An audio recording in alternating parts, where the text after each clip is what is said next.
আন্তর্জাতিক অপরাধ ট্রাইব্যুনালের চিফ প্রসিকিউটর কার্যালয়ে গুমের অভিযোগ দিয়েছেন বিএনপির জাতীয় স্থায়ী কমিটির সদস্য সালাহ উদ্দিন আহমদ। মঙ্গলবার বেলা 11:30টার দিকে ট্রাইব্যুনালের চিফ প্রসিকিউটর কার্যালয়ে গিয়ে সালাউদ্দিন আহমদ এই অভিযোগ দেন। ট্রাইব্যুনালের chief prosecutor advocate Mohammad Tajul ইসলামের কাছে অভিযোগ তুলে দেন সালাহ উদ্দিন আহমদ।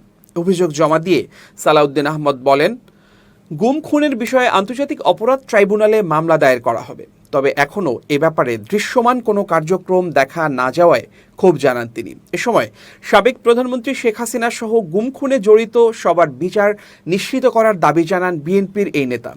গুমের ঘটনায় এখন পর্যন্ত যারা গ্রেপ্তার হয়েছেন তাদের সাজা এবং যারা পালিয়ে গেছেন তাদের কমিশনকে খুঁজে বের করার অনুরোধ জানান সালাউদ্দিন আহমেদ।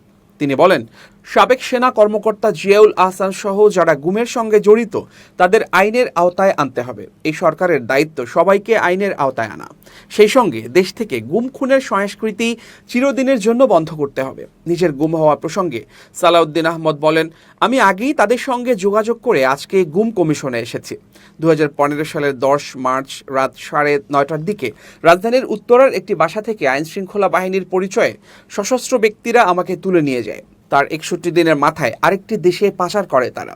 এ সময়ের মধ্যে আমাকে যে রুমে রেখেছিল সেই রুমের বর্ণনা সহ নানা বিষয়ে আমি গুম কমিশনের কাছে বলেছি।